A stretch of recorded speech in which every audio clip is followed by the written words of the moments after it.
courtesy of Dr. King at the 38th Annual Martin Luther King Jr. Breakfast, presented by Florida Blue on January 17th at Prime Osborne.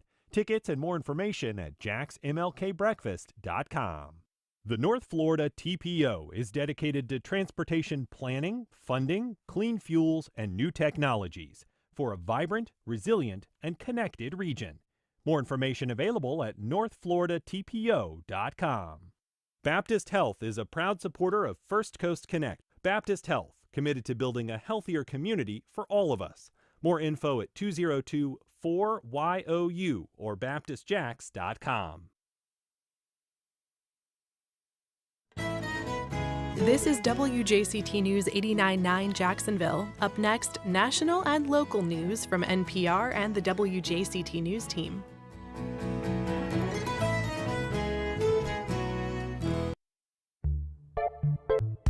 Good morning, I'm Ann Schindler. On today's First Coast Connect, it's the biggest stories of the week.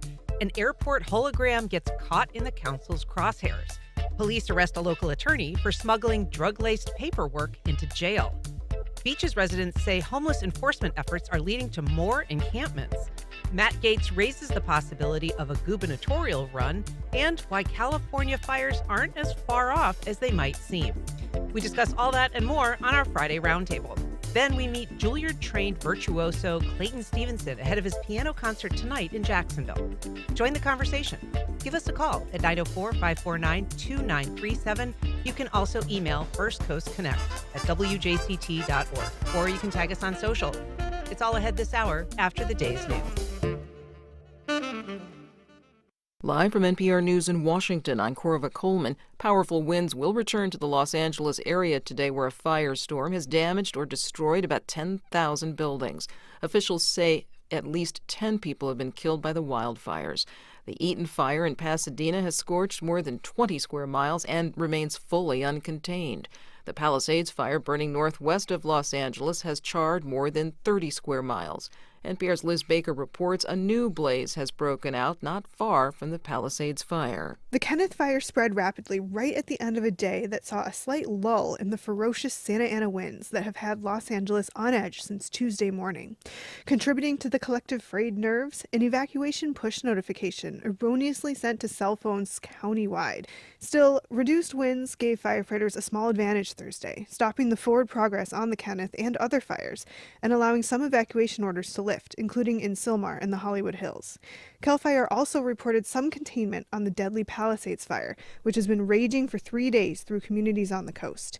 Liz Baker, NPR News, Los Angeles. President Biden says he's declared a major federal disaster for California. Today I'm announcing that the federal government will cover 100% of the cost for 180 days.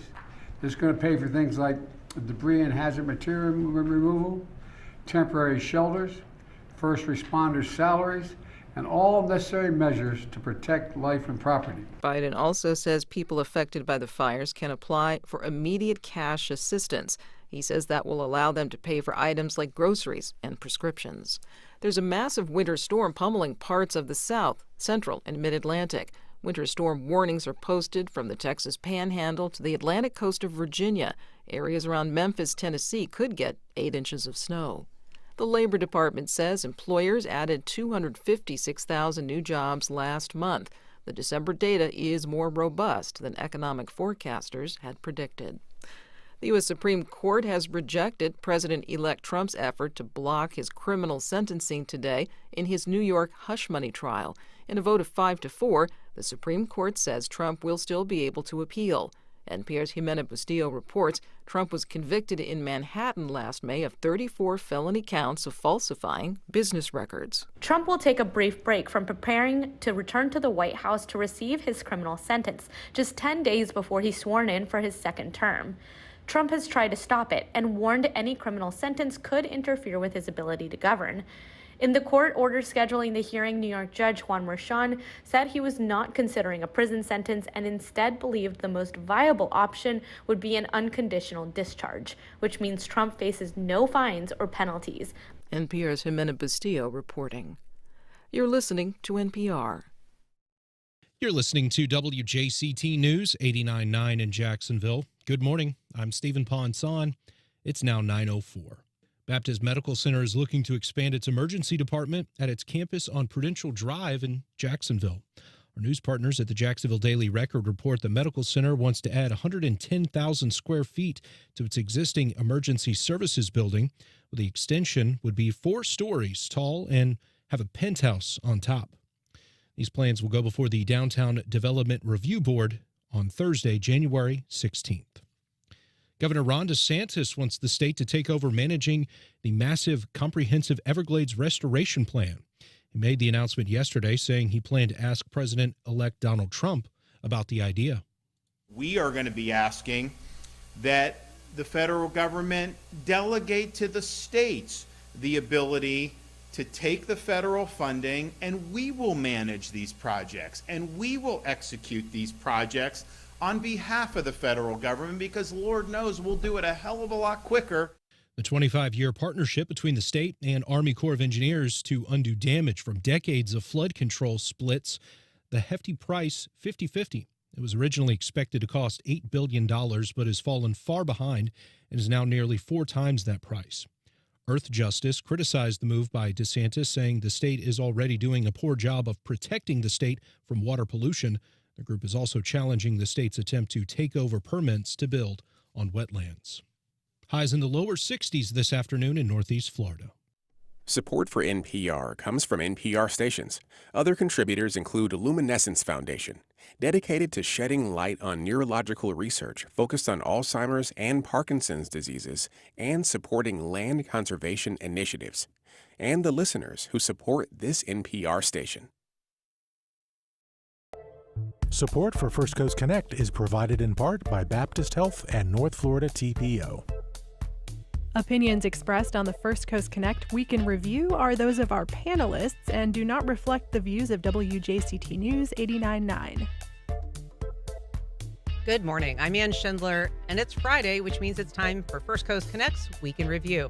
Among our topics, a hologram of the mayor isn't real, but it is making some city council members genuinely angry. A local attorney is arrested for smuggling paper dope into the jail. A new homeless enforcement law is pushing some unhoused residents to the beaches.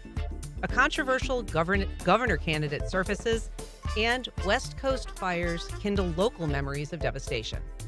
To talk about all that and more, I'm joined by First Coast News anchor and reporter Jasmine Monroe. Good morning, Jasmine. Hi, good morning, Ann. Jim Piggott, longtime City Hall reporter at News for Jax. Welcome back, Jim. It's interesting to be here. It's a lot of fun, I think. It's great to have you. Think? So far, so good. John Bachman, former anchor at former at Action News Jax. There you go. And now partner at Bachman Galnor Communications. Hey, John. Hello. It's good to be here. Nice Thank you very much. You. And, also here, former city council member and attorney Randy DeFoor. How are you doing this morning?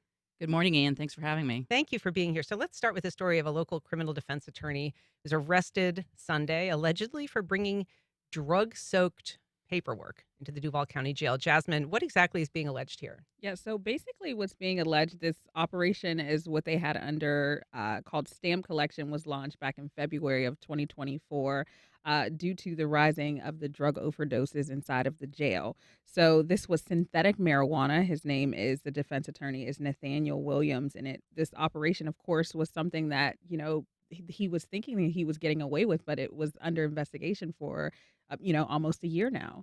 So with that being said, the overdoses in the jail, they said, dropped from 23 into 2023, I should say, to 9 in 2024. And Williams faces 8 third-degree felonies for his involvement.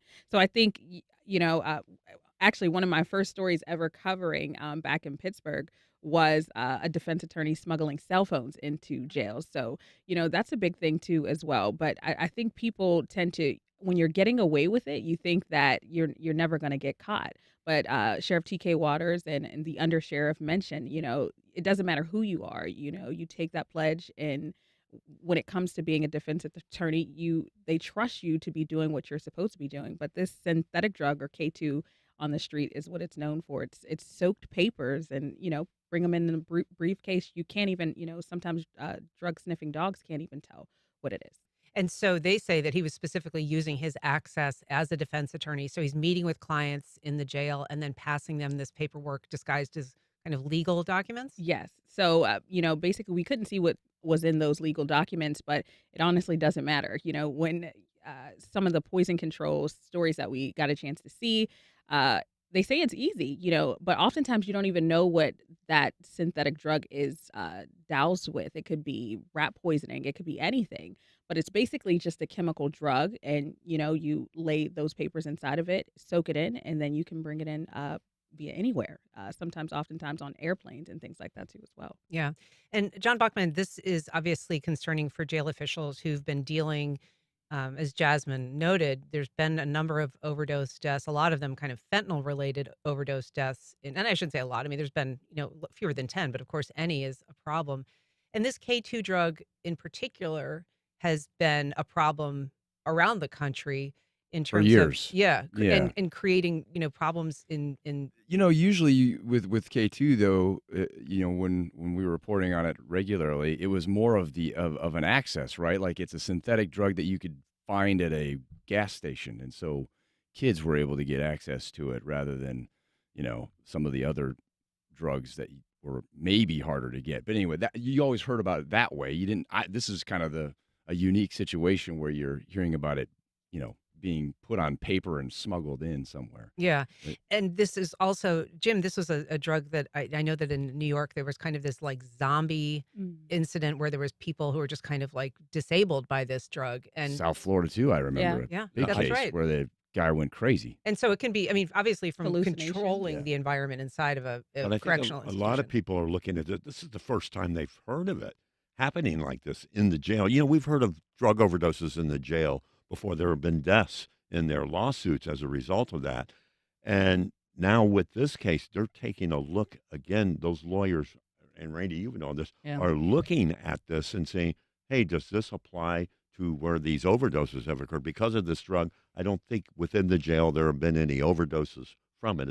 That's correct from what TK Waters was saying? I can't speak on that, but I would say as of right now, no. Yeah, like as we said, fentanyl has been a problem. Right. This particular usage, I don't think that they've tied any overdoses directly to this transaction that they busted him on. But I knew when they started that news conference, they were talking about the seriousness of overdoses. And then Randy DeFoor, would that be something that attorneys are going to get involved with? Well, I think what's going to happen is, first of all, it's despicable as an attorney. That's a violation of trust and of the oath we take as an attorney, and he'll obviously be disbarred and incarcerated.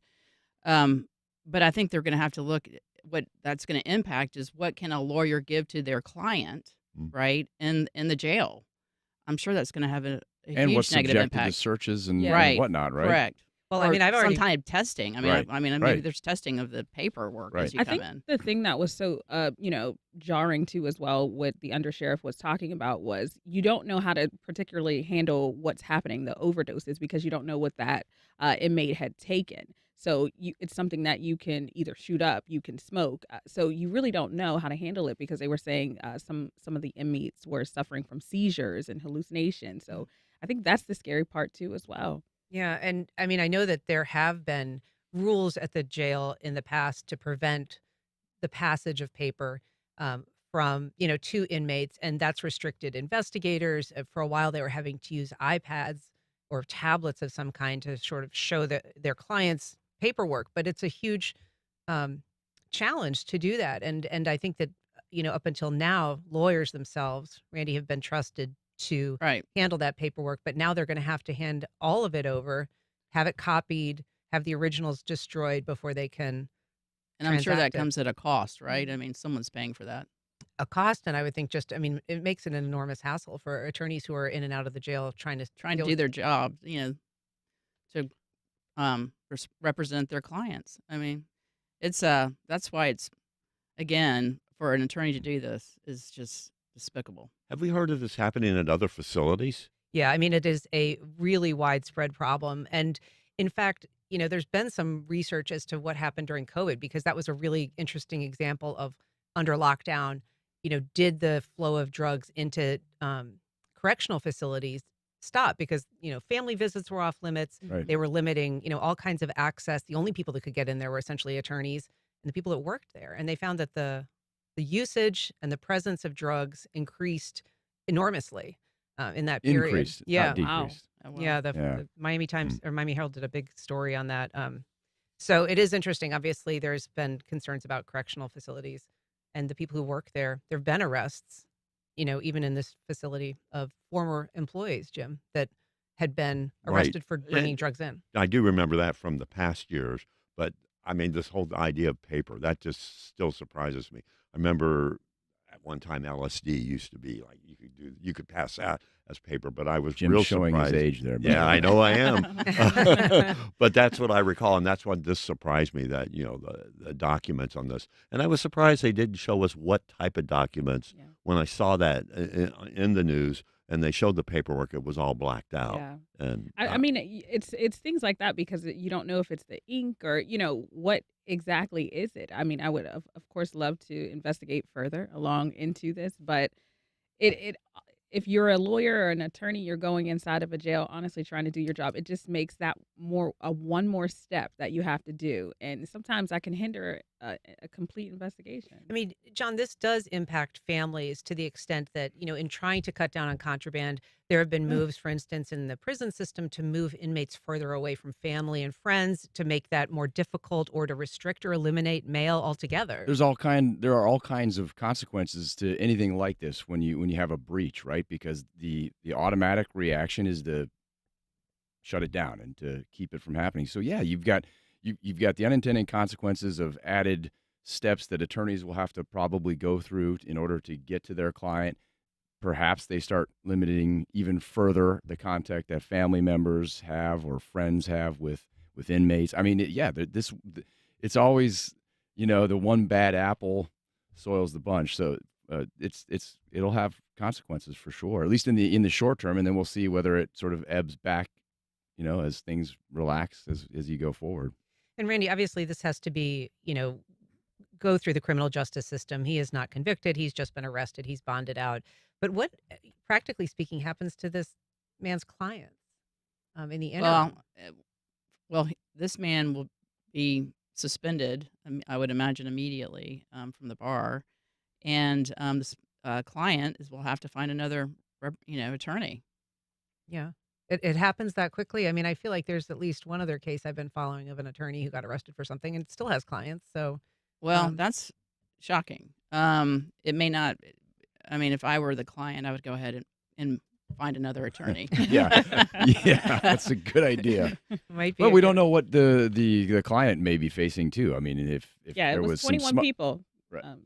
So that he was currently representing? No. Jacksonville, they arrested 21 individuals, so he wasn't the only person too. I got you. Right. Yeah, I got so you. they may have arrested the client too, because likely there was an exchange of And did he say what the other 21 people, who they were? No. We don't know. I mean, I'm just curious, because if they were, yeah. Yeah, who else was involved, right? Right, and how? Yeah. Well, if you're just joining us, we're talking about the biggest headlines of the week. If you would like to join our conversation, you can give us a call at 904-549-2937. You can also email firstcoastconnect@wjct.org. And if you want to look at all these lovely faces, you can check out our live stream on the WJCT YouTube page or on Facebook. I want to move on now to a topic, a new sort of take 'em down debate, not over the Confederate statues for once, but over an airport hologram, a new feature at the Jacksonville airport, welcoming guests, the mayor, in this little box. And it has proven controversial, I think it's fair to say. John, start us off. What's happening here? Well, I mean, the facts of the matter is that the city put the mayor in a hologram at the airport to welcome visitors and, I guess, folks returning home to Jacksonville at the airport. It's not unusual for a mayor to be in that welcoming committee, if you will. If you've traveled anywhere, you know that happens at a lot, if not almost every other airport around. You maybe not in a hologram sense. In fact, I will say this is the first hologram in an airport that I've seen in my limited travels. But for years, there'd be videos of the mayor of Atlanta welcoming you to Hartsfield-Jackson International Airport, for example. So the idea of this is not new. The hologram aspect of it is. I think it was at $20,000 for that. And I don't know what it costs to make a video for this. And, I don't know any of the other things. Some people have taken issue with that.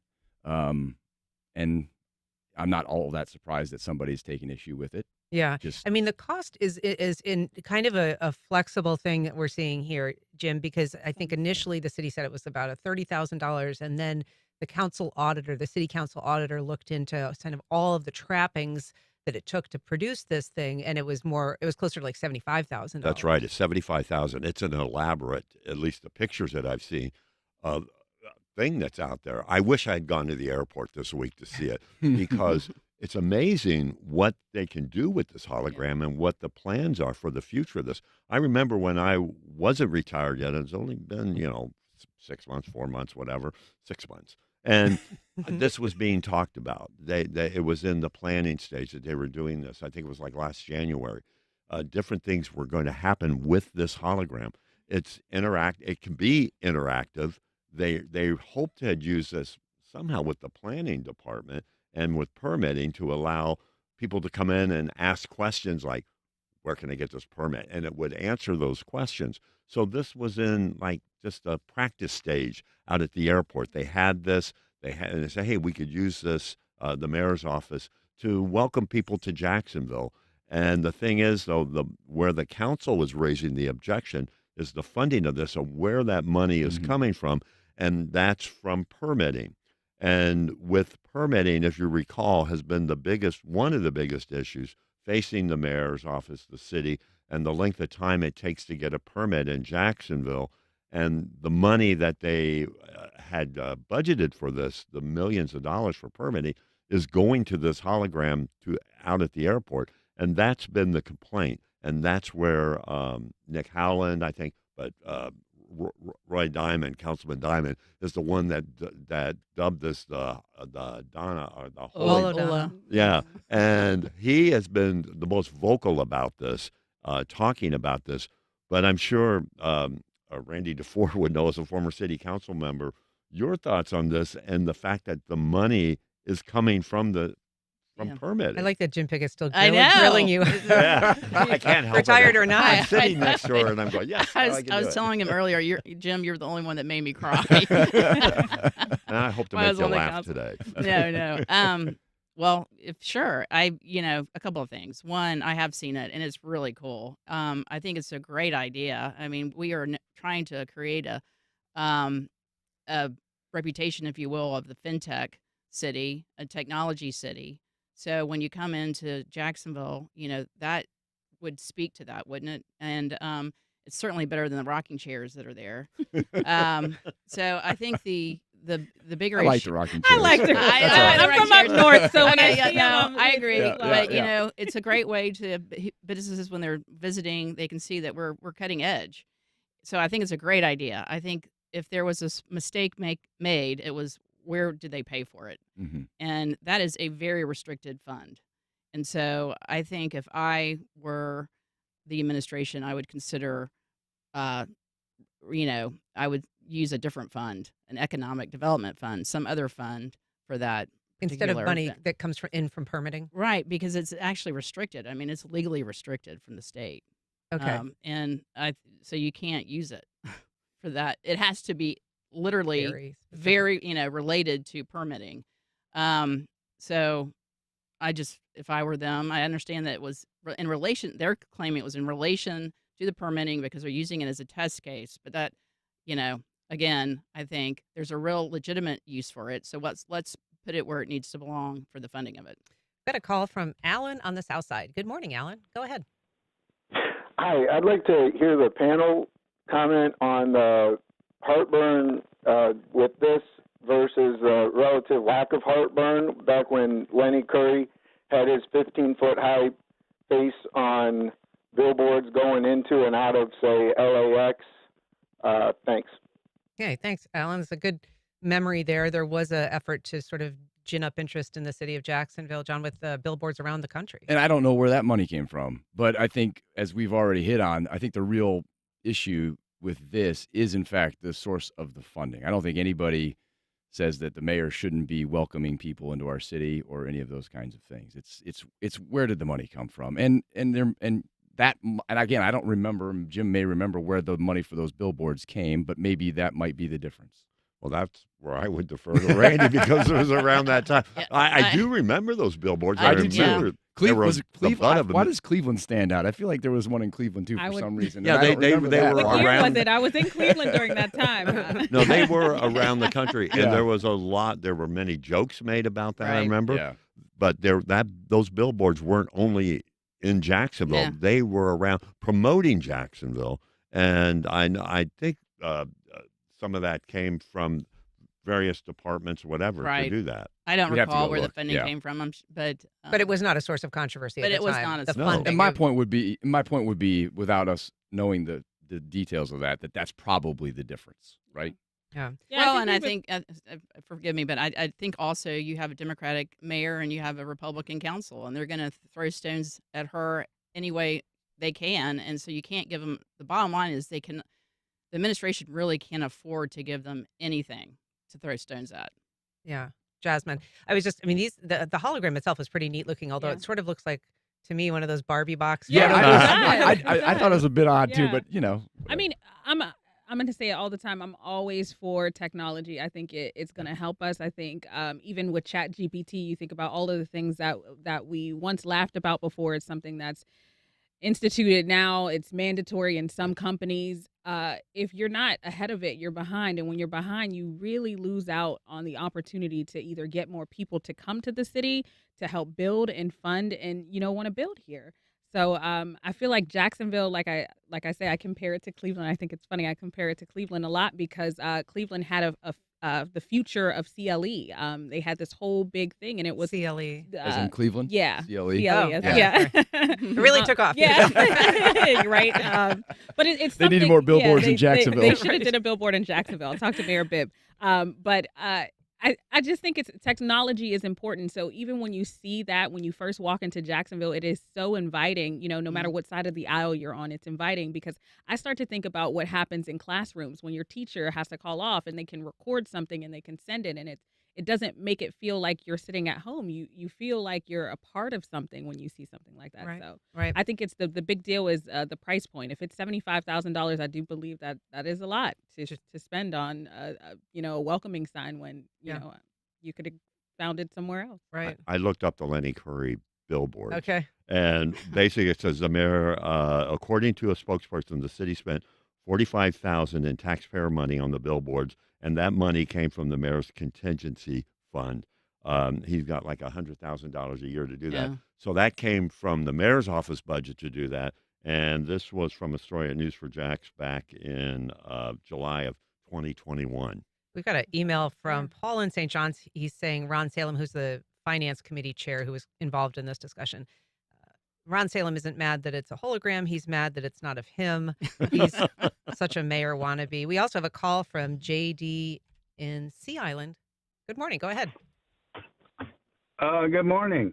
My comment is about my very favorite president of all the presidents, the one that did more for the average hardworking person all over the world after he was president than all of them during and after the rest of them. Me and Jimmy Carter, actually, I helped him build the first Habitat, the Habitat for Humanity, I believe it was the 1980s, over there off of 45th Street. Those were the very first ones here in Jacksonville, and I helped, was one of the volunteers, and that's how I actually met Jimmy Carter. Like I said, God rest him in peace. He was truly a dignified gentleman that we had as a president of the United States. And I wish him nothing but the very best. Well, thanks, JD. Nice comment. Appreciate your work helping to build homes, too, for people. We've got a call from Don from North Jacksonville. Go ahead, Don. Good morning, everyone. My comment this morning is this issue, this controversy with the hologram at the airport with the Mayor Donna Deegan feels like it's more of a politics and a partisan reason to start arguments. When you look at the use of funds and budgets the past years in Jacksonville, and not just in Jacksonville, but I would say cities around the country, they're misused, and nobody really makes a really big deal about it. And they're making a big deal out of this when funds have been used in a very wrong way in other instances in the past. And I want to get your reaction on that.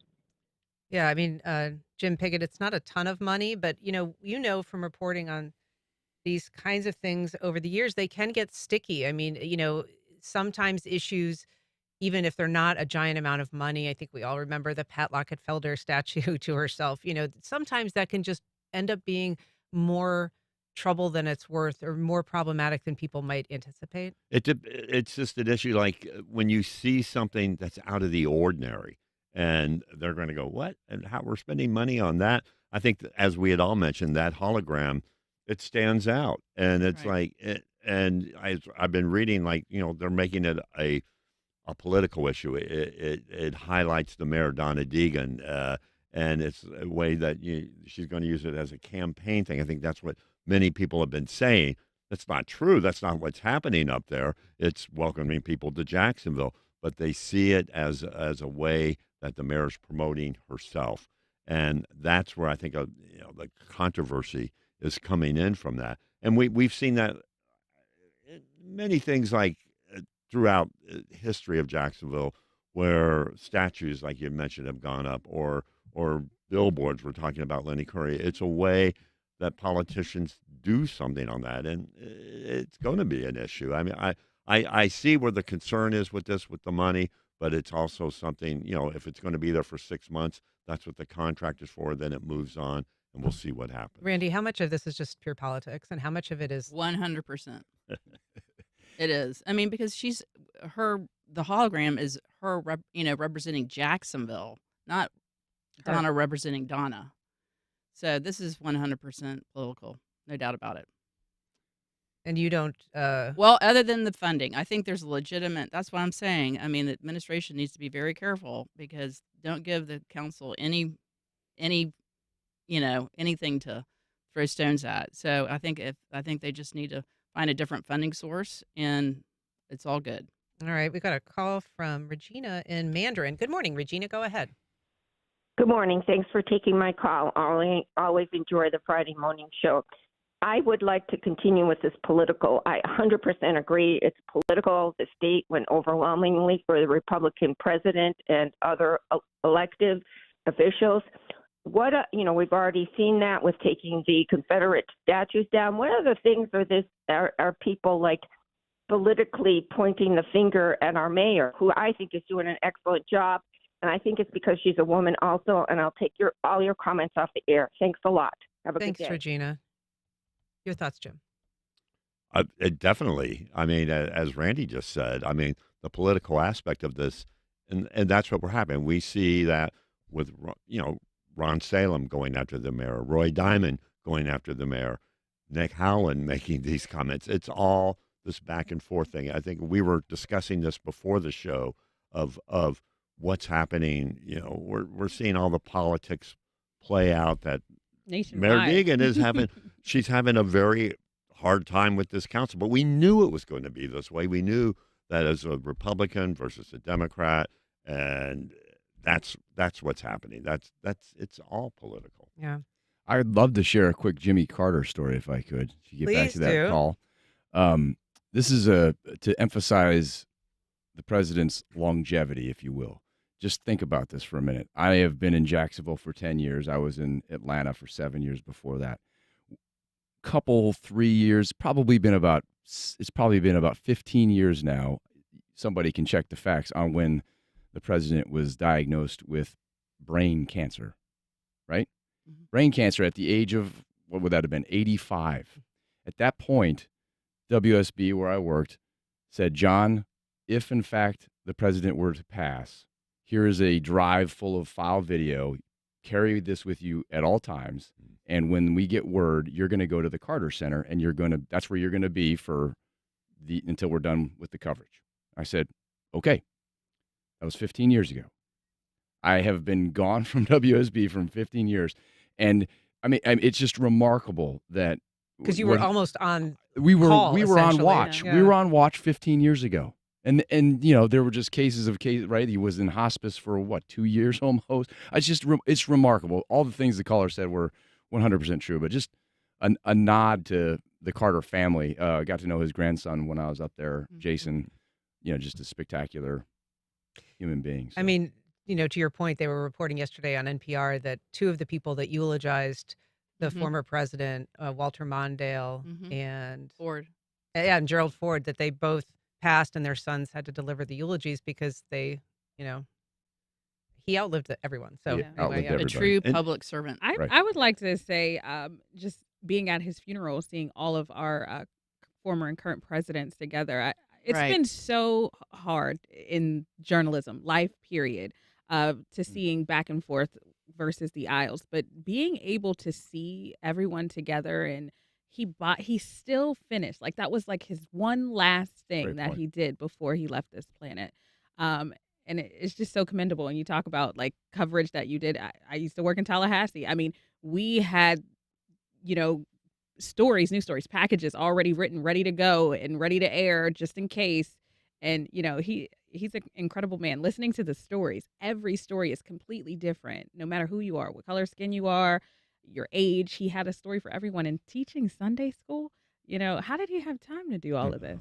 And the fact that his role here in Jacksonville, as the caller had mentioned with Habijax, and building those homes. I remember him being here. He had a big impact in this city, a very Republican city at the time. And then you heard many of the people that worked with him, worked in his administration. It's like Mike Hightower. He's been talking about that. Who was a Democrat at the time, now a Republican, and it was just so interesting. That funeral and watching the funeral, and all the former presidents that are alive were being there. That's how things used to be. People would get along in politics. They'd work across the aisle, and that's kind of what I do miss is that partyism right now is like, oh, I'm not going to do anything with the Democrats. I'm not going to do anything with the Republicans, but we saw that they were together, and I think that brought back a lot of hope for people to see that happen.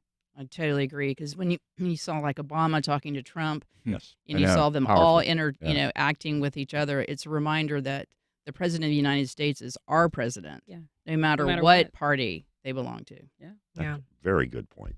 Very good. If you're just joining us, we are talking to John Bachman, Jasmine Monroe, Jim Piggott, and Randy DeFoor about the week's headlines. And you can join our conversation. Give us a call at 904-549-2937. You can also email firstcoastconnect@wjct.org. I do want to shift a little bit to a topic that has been also in the headlines about the homeless community in Jacksonville, some of the efforts to comply with state law, and reducing that population, providing shelter for that population. Part of that is sending people away through this program called Homeward Bound. And now some people are saying that because the beaches communities aren't eligible for that funding, that now it's becoming a refuge or a haven for additional homeless people. So that is a topic that's been in the news.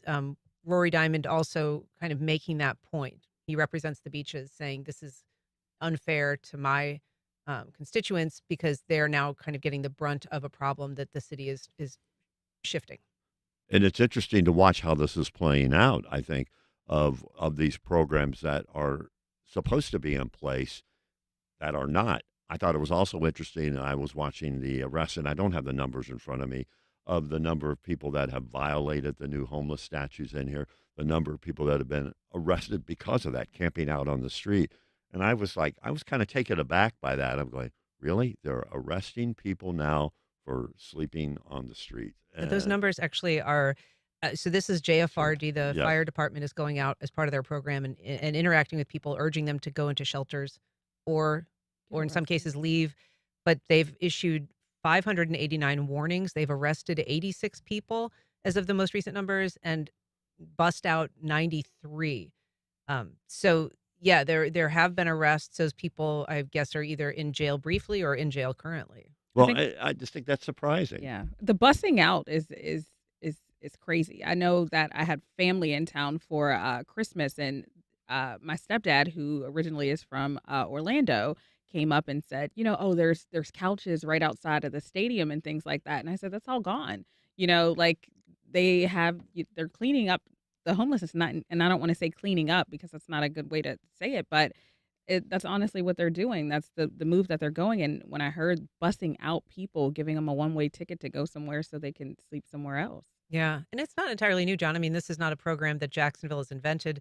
Cities all over the country are using similar programs to, diminish their unhoused population. Some of those people are being bused to Jacksonville because this is where they're from. Yeah, and I would say that the city has developed a 10 or 12-step plan to address this issue. And not only that, it's really to address the law that was enacted to This force new the state city law, right. and other cities to deal with this issue.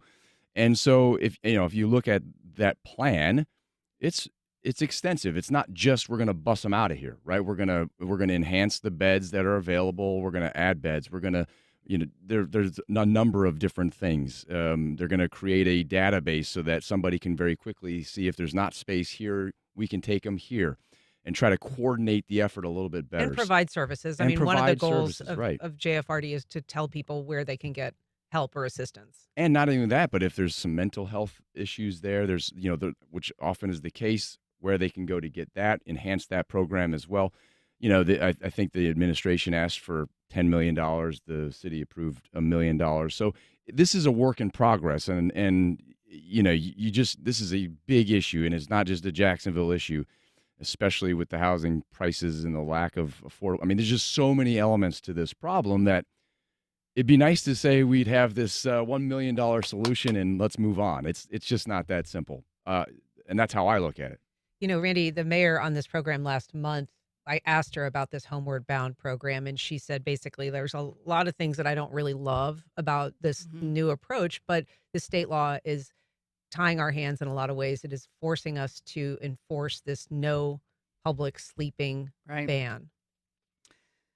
I'm going to tell you a positive story. I had a homeless person in my district, and he kept coming back and coming back and coming back. And JSO would pick him up, take him to the jail because he had mental health issues. And as you know, the jail is the largest provider of mental health services. And we brought in Sulzbacher, and Sulzbacher would come in, try to help him get him on his meds. It was at least a 6 months to a year issue. We tried to get him back to his family. It was in Texas. He didn't want to go. And finally, he got healthy enough where he went home. And it was a very positive ending to that story.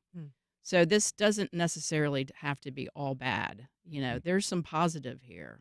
People are probably getting services that they weren't receiving before. So, where we don't want them is on the street. That's not good for them, and that's not good for us as a community.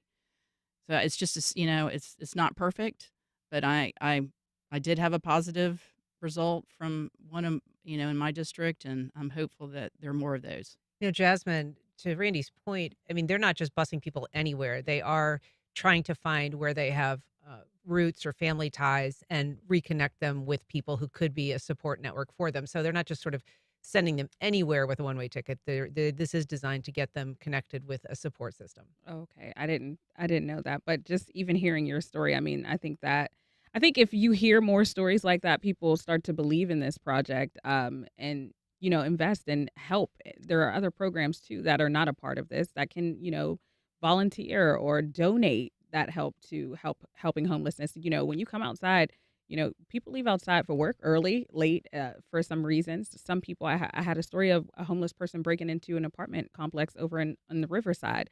So, those people you do want off the street. And oftentimes it's the mental health issues that they do have, and they don't have the help that they need. So that's an amazing story. Yeah. If I may get a shameless plug in, one of my folks I work with is Patriot Services Group, a nonprofit. They work especially with veterans, but this is the kind of thing that they do. They take folks who are at risk. One of the great success stories also through Sulzbacher was, somebody who couldn't get all of his veteran benefits lined up properly for a variety of reasons. They offered him an apartment at a complex that he would never have been able to qualify for, and they he's now off the street. Sure. You know? Veterans is definitely one of those Yeah. populations that is impacted by this problem. Jim, I just want to touch on a couple of additional topics. One is this idea of a Governor Gaetz. Matt Gaetz obviously was a former congressman. Then he was floated for attorney general, stepped down because of this sex scandal that found that he had regularly been paying for sex and drugs. But now he's saying he might consider, running in 2026. I think a lot of people, from what I'm reading, are taken aback by that and what that could do to the campaign. Apparently, Gaetz has also been talking to Donald Trump about the possibility of that, and at least according to a report, I think it was in the Tampa Tribune, that that Trump told him, well, there's some other candidates that might be that I support as well that are in the state, consider running. But what I wonder what's going to happen with Matt Gaetz, and if he does decide to do that, and he said this week he's thinking about it to run for governor. He said he needs to talk to his wife and pray on it, I think. Yeah. But think about what that will do with the campaign that will be coming up. It will be so centered on why should you be running because of all of this that we're not going to be getting into the issues. We're not going to be getting into the important things of it. It's going to be why Matt Gaetz should be governor or why he shouldn't. And I think that's going to be interesting on that. He says if he does run, he would really look at the insurance industry and what's happening here in Florida. But you got to wonder, and I can say this now since I'm not reporting, you got to wonder what that's going to do to the campaign. Is that really fair?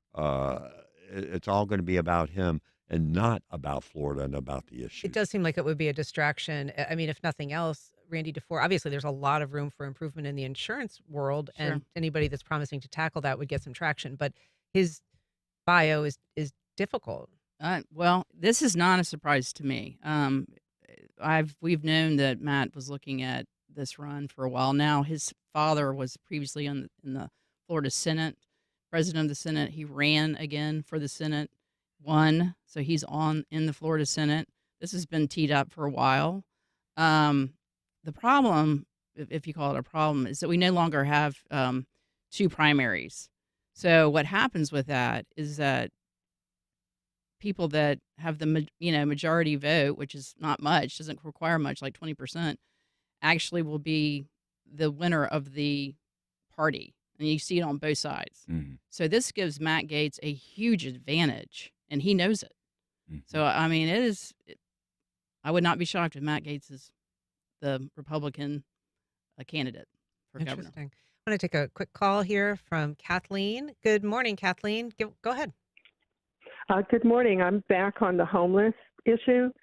I'm not homeless, but I've talked to people that I see in my neighborhood, and they are scared to go to shelters because they're telling me there's no private space. They're scared of getting robbed. They're scared of being assaulted, especially if they're women. So what are we doing about that, please? Thank you. Thanks, Kathleen. I mean, certainly living in a shelter is nobody's ideal of a perfect home. No. And the Sulzbacher Center, City Rescue do their best, I know, to keep those places safe and make sure people don't have weapons and drugs and stuff when they're going in. But it is, it can be a challenging population to work with. I've heard that from many people when I would talk to people on the street. If you remember that huge homeless camp that used to be in downtown Jacksonville, and I say, well, why not go to it? And they would say, no, I do not want to do that because it takes away a lot of my rights. A lot of people say, well, they'll just talk religion to me. They'll just talk, and they go, I want to be on my own. I'm sorry I'm out here, but I'm doing better here than I would do in a shelter. And I think that's the hard thing that the government has to deal with. Right. That's the choice that people are making. I mean, and shelters are not a 24-hour facility. I mean, people, even when they're staying in a shelter, typically have to get up and leave during the daytime and be about their business elsewhere. To respond to the caller, and I don't know the stats, and maybe somebody can find them in the short order, but I would argue that, are you any safer out on the street? Are you any safer in an encampment where there's no security? There's no maybe a camera. I mean, yes, being in a shelter, not ideal, and the taking away of rights and not being able to call your own shots, all those things very much could be a reason not to go there. But I think safety, I would be more hesitant to depend on the stats for that argument. The stories that I've covered that they say that they are safer when they go in the street. They do feel like they are. Yeah. Well, we're going to have to leave it there, folks. We've been talking to Randy DeFoor, John Bachman, Jim Piggott, Jasmine Monroe. Thank you all for being here. Jax PBS presents Shelter Me, stories about animals and the people who love them. Tuesdays at 4 p.m. Sponsored in part by the Jacksonville Humane Society, Subaru of Jacksonville, and Terrace Wealth Management of Raymond James and Associates, Inc., member New York Stock Exchange, SIPC. Well, it ain't no use sitting on the next Fresh Air. Interviews with 3 people depicted in the new Dylan biopic, A Complete Unknown. We'll hear from Joan Baez, the folk singer who introduced the young Dylan to a wider audience, Suze Rodolo, his girlfriend who was arm in arm with him on the cover photo of his Freewheelin' album, and Al Cooper, who played organ on Like a Rolling Stone. Join us. Today at 1 on WJCT News 89.9. You're the reason. On the next Florida Roundup, thumbs up or thumbs down? A new law bans children younger than 14 from using social media here in Florida. It comes months after several school districts banned cell phones from campus. So parents, how are you dealing with social media and kids? And kids, how much do your parents really know about how you use social media? Email us radio@thefloridaroundup.org. I'm Tom Hudson. Then join us live Friday noon until 1.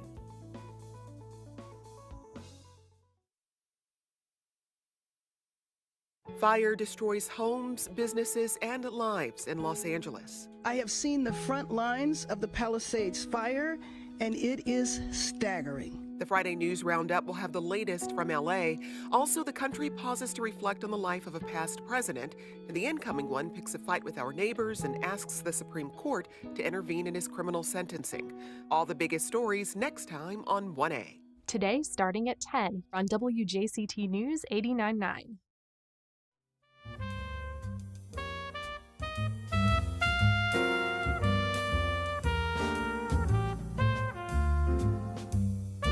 Welcome back. He's a Juilliard-trained pianist, but you're more likely to hear his music described with words like joy and charisma. Clayton Stevenson performs tonight at Jacksonville Beach as part of the Beach's Fine Arts series, and he joins us now. Thanks for being here. Pleasure to be here. Thank you for having me. It's very nice to meet you. So you have a great origin story. Your mom enrolled you in piano lessons at age 7. Tell us a little bit about why she chose to do that. So she was a single mom, and as a single mom, she wanted some time, resting away from me. And so she was looking up, babysitter prices. And then she quickly discovered that to get a piano teacher, it was about $5 more an hour. And so for this extra $5, I was learning a craft, but then I would also be practicing, by myself for hours. And so she thought this was a brilliant idea. And so she enrolled me in this Chinatown basement school. It's genius. I guess so. I mean, parenting 101. Yeah. And I think I was very lucky in the fact that my teacher there, I think, was the perfect introduction to music for me. She allowed me to play things that I loved. And so I quickly just fell in love with the music. I love to play. And so I wasn't worried about, the technique or the etudes or the scales, but really just, playing Mary Had a Little Lamb and, merrily we row along and being happy with myself. And yet you did then go to a Juilliard outreach music program at age 8. So you were learning, fine technique and kind of all of the formalities of being a classical pianist. But you didn't own a piano for a number of years. I mean, this really was, you were growing up in some, difficult circumstances and were just, I guess, learning on a synthesizer? Yes, and I think it's quite interesting that people kind of think that you need, the best of the best instruments when you get started. And that was not true for me at all. I still remember playing, the Titanic theme song on the synthesizer and the keys would light up and I would play along with it. And that's kind of how I got started with learning and training my ear. And it was not only until I was in middle school and I was at this summer camp and they were renovating the whole middle school. And so they threw away these 2 upright pianos. And so I discovered it with my mom and we, tried both and I took the better one home, and that became my practice piano for the next 8 years. And so, it was not really about the quality, but just having the instrument, being able to practice all the time, and having inspirations from teachers and all the different communities and programs that helped me. And your passion shows in your music, as we sort of alluded to, people comment all the time about sort of this charismatic performance that you give. What are you feeling when you're playing the music and kind of showing this emotion and this sensation? I'm sort of like an auditory actor in a sense. I'm trying to get into the character of what was the composer thinking about? What was so moving that the composer had to put, his thoughts, his emotions down onto the paper in the form of these notes. And so it's really about getting into the character. For me, it's about researching a lot of, what went on in their lives. If, one of their close friends, suddenly passed away, then, what types of feelings does that kind of impact in this person, and how does that kind of flow through the music? You can see that a lot of musicians and artists in general have had very tragic lives, and this kind of motivates them to create art, to say something about the experiences that they've had. And for me, it's about sharing that with the audience. And we've all had tragedies in our lives, we've all had hardships, we've all had loss, we've all had moments of ecstatic joy. And so it's about showcasing just the breadth of the human experience and showing that we're really the same, because everybody kind of lives through life with these emotions. What kind of music do you enjoy listening to? I mean, you play a lot of classical music, but what's on your playlist, sort of? Everything from Kendrick Lamar to some Nina Simone to some Coldplay. I really try to listen to everything that I can, because I think it's all connected. When I was a kid, I was kind of concerned. Oh, is me listening to rock and roll going to impact me playing classical piano? And to me, it's not, because you kind of see that there are some similar patterns. You have some bass lines that kind of liken themselves to classical music, and you see that a lot of genres kind of borrow as well. You have Metallica, who borrows from Holst the Planets, which is one of these classical suites about the stars, and you see that people kind of take things and then make them new, and that's in every genre. There's sampling in hip hop music. There's things called piano transcriptions, where pianists take beloved themes from the 1700s, 1800s, and then they take their own spin on it and try to jazz it up. Or you see Turkish March and all of these different variations. And so it's very interesting to see the growth of music. What can people expect if they come see you tonight at your performance at St. Paul's?